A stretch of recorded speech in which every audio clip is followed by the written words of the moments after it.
বিসমিল্লাহ ওয়াসসালাতু ওয়াসসালামু আলা রাসূলিল্লাহ আম্মা বাদ। আমরা আজকে জানব জয়ীফ হাদিস বর্ণনা করার বিধান, অর্থাৎ জয়ীফ হাদিস বর্ণনা করা যায় কি না। এক্ষেত্রে প্রথম কথা হলো, জয়ীফ সাদিদ যেটা অর্থাৎ মারাত্মক পর্যায়ের জয়ীফ, ওই ধরনের হাদিস কোনোভাবেই বর্ণনা করা যায় না, না আকীদার ক্ষেত্রে, না আহকামের ক্ষেত্রে, না ফজিলতের ক্ষেত্রে, না ইতিহাস বর্ণনার ক্ষেত্রে, না তারগীবের ক্ষেত্রে, না তারহিবের ক্ষেত্রে, কোনো কিছুতেই না।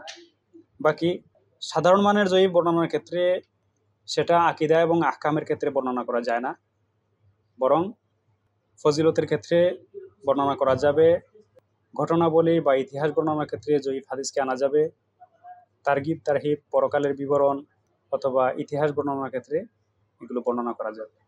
তবে বেশ কয়েকটা শর্ত রয়েছে, এই শর্ত মেনেই বর্ণনা করতে হবে।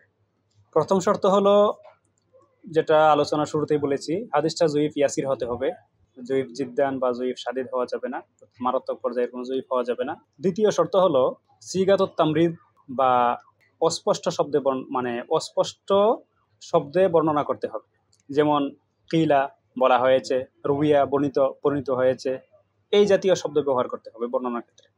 3 নম্বর শর্ত হলো, বর্ণনা করার ক্ষেত্রেও এটা বলতে হবে যে হাদিসটা জয়ীফ, এবং এটার উপর দৃঢ় বিশ্বাস রাখা যাবে না, বরং সম্ভাবনার উপর এটা নিতে হবে। যদিও আলেমগণ বলেছেন ফজিলতের ক্ষেত্রে বা ঘটনাবলীর ক্ষেত্রে জয়ীফ হাদিস তার দুর্বলতা বর্ণনা ছাড়াই বর্ণনা করা যায়।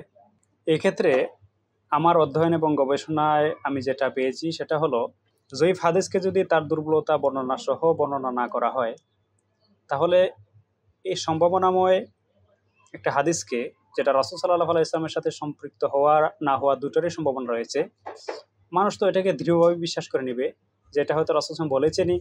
অতএব আমার যাচাই বাছাই এবং অনুসন্ধান মতে জয়ীফ হাদিস বর্ণনার ক্ষেত্রেও তার দুর্বলতা সহই বর্ণনা করা উচিত। আল্লাহ সুবহানাহু ওয়া তাআলা আমাদেরকে এই বিষয়গুলো ভালোভাবে বোঝার এবং আমল করার তৌফিক দিন। আমিন। ولا تصدقنا ولا صلينا اللهم لولا أنت ما اهتدينا